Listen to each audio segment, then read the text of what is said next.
Pam Bondi walked into the courtroom, facing a judge who didn't take her seriously. By the time she was done, his smirk was gone, and so was the defense's confidence. The heavy doors of the Hillsborough County Courthouse creaked open as Pam Bondi stepped inside. She walked with purpose, her heels clicking against the polished marble floor. The air carried the scent of old paper and stale coffee, the familiar atmosphere of countless legal battles fought in one. This case, however, felt different. The stakes were high, and the opposition, an influential corporate giant accused of fraudulent practices, had spared no expense in their defense. At the front of the courtroom, Judge Richard Calloway sat perched on his bench, eyes scanning through a thick stack of papers. His expression was unreadable, but Pam caught the slight twitch at the corner of his mouth, a smirk. She had seen that look before. Amusement, skepticism, the kind of condescension reserved for attorneys who were either too young or too ambitious for their own good. Pam was neither, but she knew exactly how the judge viewed her. She took her seat at the plaintiff's table, setting down her leather-bound case file. Across from her, the opposing counsel, Charles Merritt, adjusted his silk tie. He was in his late 50s, the kind of man who had built a career on reputation alone, coasting on courtroom theatrics and old money connections. He barely glanced in her direction before turning his attention to the judge, exuding the air of someone already convinced of his victory. The courtroom door swung open again as the jury filtered in, men and women from different walks of life, their faces a mixture of curiosity and boredom. Some adjusted their glasses, others shifted uncomfortably in their seats. Pam made a mental note of them all. She didn't just see faces. She saw people, stories, biases, hopes, doubts. The bailiff stepped forward, his voice steady. "All rise." Judge Calloway cleared his throat as he straightened his robe. "Be seated," he said, his tone casual, almost dismissive. He shuffled his papers again before peering over the top of his glasses. "Miss Bondi, I trust you are ready to proceed?" Pam nodded. "Yes, Your Honor." The judge exhaled through his nose, a hint of a chuckle slipping through. "Well, let's hope this doesn't turn into a circus," he muttered under his breath, just loud enough for the courtroom microphone to catch it. A few members of the jury exchanged looks. Charles Merritt smirked. Pam didn't react. She simply opened her case file and pulled out her notes. This wasn't her first time being underestimated in a courtroom, and it certainly wouldn't be the last. But this time it would be different. The judge had no idea what was coming. Pam stood, her voice steady as she addressed the court. "Your Honor, today's case is about more than just legal technicalities. It's about accountability." Judge Calloway held up a hand, cutting her off before she could get another word in. His expression was somewhere between amusement and impatience, as if he'd already decided how this hearing would go. "Miss Bondi, let's not get ahead of ourselves. We're here for a preliminary motion, not a grandstanding performance." A few quiet chuckles rippled through the courtroom. Pam kept her composure. Across the aisle, Charles Merritt leaned back in his chair, adjusting his cuffs with a smirk. He had been here before, standing beside deep-pocketed corporations, making problems disappear with technical jargon and well-placed favors. He was certain today would be no different. Pam clasped her hands behind her back. "Understood, Your Honor. But the facts speak for themselves. The defendants knowingly misled thousands of people, promising services they had no intention of providing." Judge Calloway exhaled sharply, flipping through a file. "That's a strong accusation, Miss Bondi. One I assume you can back up." Pam met his gaze. "I can. And I will." The judge arched an eyebrow, clearly unimpressed. "Well, let's hear from the defense first, shall we?" He turned toward Charles Merritt. "Mr. Merritt, enlighten us." Merritt rose, flashing an easy grin. "Your Honor, this entire case is built on emotion rather than fact.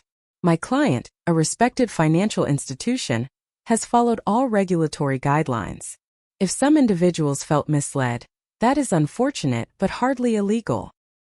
He paused for effect, then continued, his voice carrying a practiced ease. "What we have here is a classic example of a plaintiff trying to punish a successful company simply because they don't like how business works. There's no fraud, no deception, just a misunderstanding inflated to the level of litigation." Judge Calloway nodded slowly, as if weighing Merritt's words. Then with a glance at Pam, he let out a small chuckle. "Miss Bondi, are we really going to waste the court's time over a misunderstanding?" The remark was like a slap in the face, but Pam didn't flinch. She let the silence stretch, forcing the courtroom to sit in it. The jury, the clerks, even Merritt. They all watched her, waiting. Then, with deliberate calm, she picked up a document from her file. "No misunderstanding, Your Honor," she said, walking toward the judge's bench. "Just evidence." She placed the document in front of him. Judge Calloway adjusted his glasses, eyes scanning the paper. His smirk faded just a little. Pam turned to face the jury. What Mr. Merritt calls a misunderstanding is actually a pattern. A deliberate, calculated strategy to deceive customers into signing contracts they don't understand because they were never meant to understand them. She gestured toward another stack of files on her desk. "And I have the proof." The room shifted. The air changed. For the first time, Judge Calloway's expression hardened into something else. Not laughter, not amusement. Something closer to recognition. But Pam wasn't done yet. She didn't move as the silence thickened around her. She let the weight of her last statement settle, giving everyone in the room a moment to absorb what had just happened. The judge, now fully engaged, tapped his fingers on the armrest of his chair before glancing at Charles Merritt. "Mr. Merritt," Judge Calloway said, clearing his throat, "I assume you have an explanation for this?" Merritt's confidence faltered for just a fraction of a second before he straightened his tie and forced a chuckle. "Your Honor, with all due respect, I fail to see how one document." Pam was already reaching for another. Not just one. She walked back to her table and pulled out a stack of papers, bound neatly, pages covered in highlighted clauses and footnotes. "I have over 50 contracts here, each with nearly identical language, misleading customers into thinking they were signing up for low-risk investments when in fact, they were agreeing to terms that would leave them financially crippled." Merritt opened his mouth to object, but she wasn't done. She flipped to a page in the first document, turned it so the jury could see, and read aloud. Section 14B states that the company reserves the right to adjust annual fees based on projected market trends. That sounds harmless, doesn't it? Projected market trends are determined internally without oversight, allowing the company to increase rates arbitrarily without notifying customers until it's too late. She turned the page to Section 22C. Customers who attempt to withdraw funds early are subjected to administrative penalties. That phrase is vague on purpose, but in reality, those penalties exceed the amount of their actual investment, leaving them with nothing. She turned another page to Section 31A. The company explicitly denies liability for market-driven losses, but what this clause fails to mention is that her clients' funds were never invested in the market at all. Instead, they were funneled into high-risk private ventures that benefited executives while leaving customers in the dark. She set the paper down. This wasn't business. This was theft. The room fell dead silent for the first time. Judge Calloway no longer looked amused. He leaned forward slightly, hands clasped. Pam met his gaze head-on. "Now, Your Honor, I'm happy to debate the legal definitions of fraud and deceptive practices all day long, but what I can't allow is for my clients to be dismissed as people who simply misunderstood what they were signing. The only misunderstanding here is the company's belief that it could get away with this forever." Merritt was shifting in his seat now, his face stiff. "Your Honor, I move to dismiss these claims on the basis of..." Pam cut in, her voice even. "Before Mr. Merritt continues, I'd like to submit one more piece of evidence." She walked back to her files and pulled out a single-page printout, a leaked internal memo. She handed it to the bailiff, who passed it to Judge Calloway. He skimmed the first few lines, and his jaw visibly tightened. Pam turned back to the jury. "This document, obtained from a whistleblower, shows that executives within the company knew about these fraudulent practices for over 5 years. It explicitly instructs employees to, and I quote, delay disclosures for as long as legally possible." Pam paused, scanning the jury's expressions: disgust, shock, even anger. She turned to Judge Calloway, her voice unwavering. "Your Honor, this isn't a misunderstanding. This is a company that knew exactly what it was doing and expected the legal system to protect them." The judge exhaled through his nose, eyes locked on the memo, his previous smirk long gone. But Pam wasn't finished yet. A heavy silence stretched across the room. thick with the weight of what had just been revealed. The judge's fingers tightened around the paper, as if holding onto something he hadn't expected to confront. Charles Merritt, for the first time that morning, looked truly unsettled. His usual composure, the smug confidence, the effortless deflections, had cracked. He cleared his throat, forcing a tight smile. "Your Honor, this so-called memo is nothing more than an unverified document. Its authenticity is questionable at best, and even if it were legitimate, it does not constitute evidence of wrongdoing. We can't allow—" Pam didn't let him finish. "Your Honor," she interjected, her tone sharp. "This document was obtained directly from a former employee of the defendant's firm. Not only did they confirm its legitimacy, but they also provided email chains where executives openly discussed these fraudulent tactics." She stepped forward, handing a second file to the bailiff. "Here are those emails, dated, time-stamped, and pulled directly from internal servers." The bailiff carried the file to Judge Calloway, who skimmed the first few pages.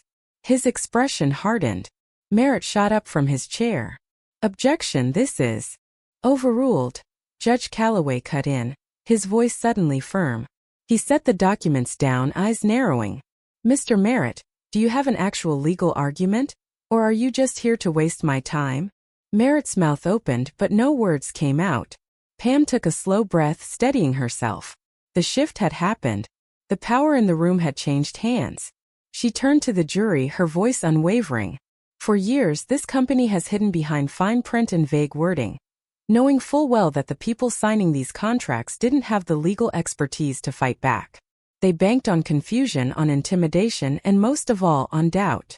She let that word sit for a moment, watching as some of the jurors shifted in their seats. But today that doubt is gone. Because now we have proof that they knew what they were doing, proof that their intent was never honest business but deception. She turned back to the judge.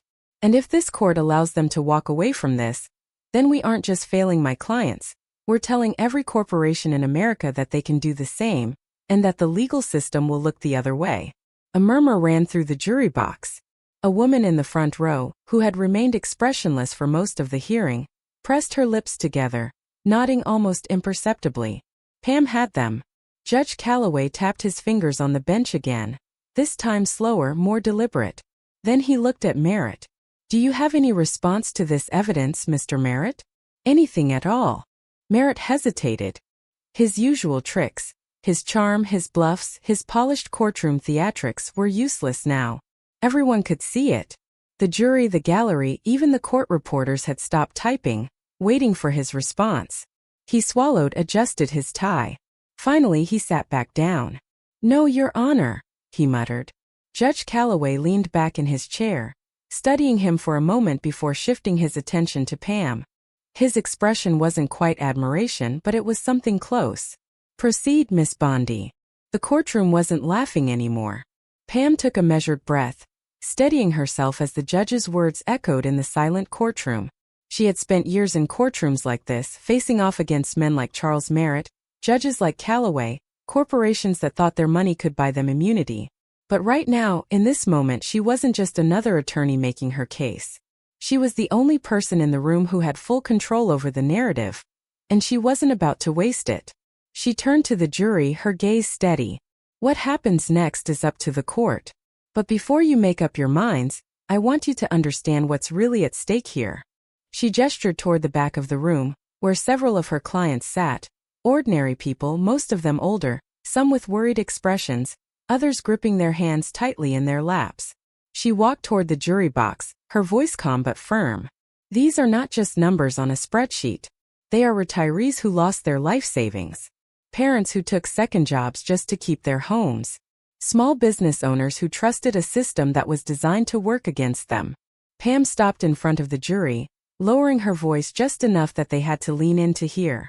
The company's executives sat in boardrooms, drinking expensive coffee, deciding how far they could push people.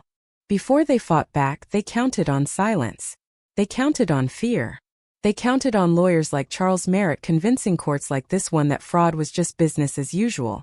She turned, meeting Merritt's glare for the briefest second before addressing the judge again. "Your Honor, the defense would have you believe this is a misunderstanding, that my clients simply didn't read the fine print. But the truth is, the fine print was written to trap them. It was a cage disguised as a contract, and the moment they signed, the door slammed shut.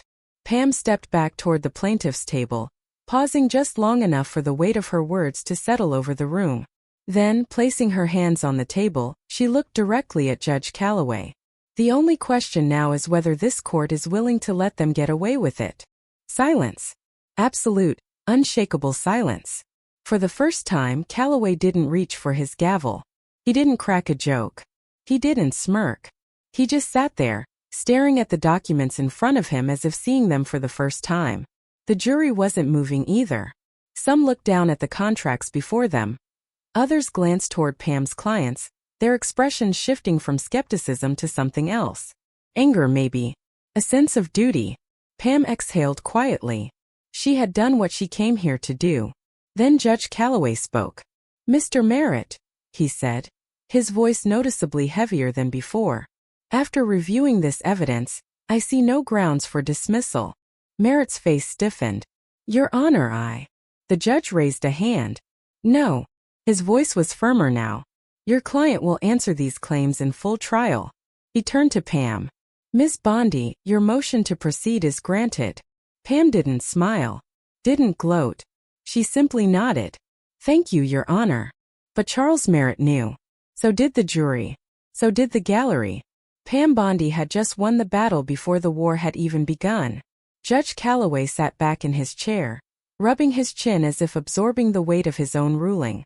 The smirk from earlier had vanished, replaced by something heavier, something reluctant. A judge who had walked into this hearing expecting an open-and-shut case now found himself staring at the very real possibility that he had misjudged everything. Pam Bondi remained standing, unwavering. She wasn't here for approval. She wasn't here to bask in the moment. She had done what she set out to do, force the court to take this case seriously. Charles Merritt, on the other hand, had gone pale.